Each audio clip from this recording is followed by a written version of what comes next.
சொல்லுங்க, என்ன சந்தேகம்? ஐயா, அந்த மலர் மருத்துவம் இதெல்லாம் சொன்னீங்க இல்லைங்க? ஆமா. அது அந்த அத பத்தி ஒரு சின்ன இன்ட்ரோடக்ஷன் மாதிரிங்க. அடுத்த வகுப்புக்கு அது உபயோகமா இருக்குங்க.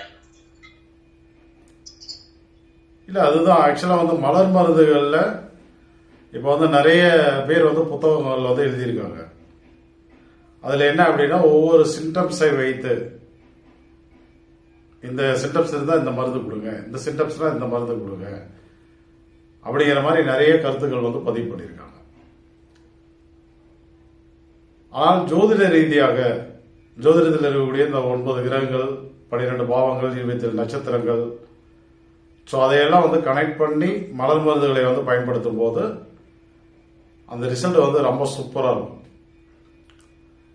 அதே போல மலர் மருந்துகளை வந்து சந்திரன் அவயோகமாக வரக்கூடிய நபர்கள், திதிசூன்யமாக வரக்கூடிய நபர்கள், வைநாசிகமாக வரக்கூடிய நபர்கள் வந்து பயன்படுத்தக்கூடாது.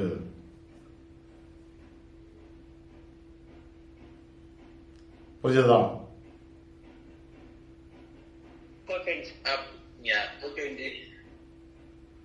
அந்த மாதிரி நபர்கள்லாம் வந்து மலர் மருந்துகளை வந்து பயன்படுத்தக்கூடாது.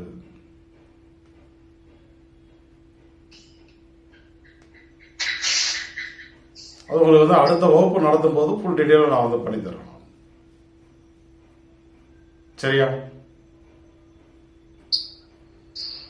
சரிங்க. Okay sir.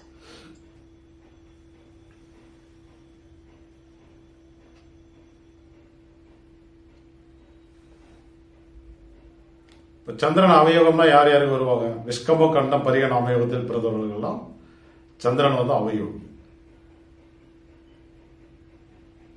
சுகர்மம் சித்தி பிராமியத்தில் பிறந்தவர்களுக்கு சந்திரன் வந்து உபாவயோகி, வளர்பிறைக்கு மட்டும்.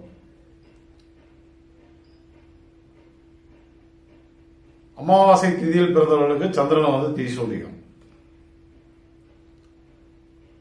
சப்தமி திதியில் பிறந்தவர்களுக்கு வளர்பிறைனாலும் சரி தேய்பிறைனாலும் சரி சந்திரன் வந்து தீசூலியம்.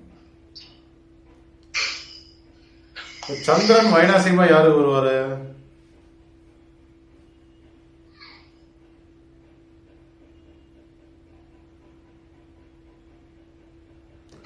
அஸ்வினி மகம் மூலம் ஆயிலும் கேட்டே ரேவதி. கரெக்டா?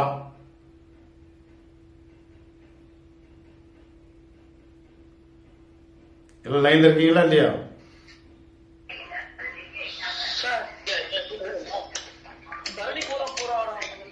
அஸ்வினி மகம் மூலம் பரணி பூரம் புராணமா? பரணிக்கு கரெக்ட், கணக்கு சரியாச்சு. இப்ப இந்த 6 நட்சத்திரத்தில் பிறந்தவர்களுக்கு சந்திரன் வந்து வைநாசிகமா வருவார். அப்ப இவர்களெல்லாம் வந்து மலர் மருந்துகளை வந்து பயன்படுத்தக்கூடாது. புரியுதா? Okay sir.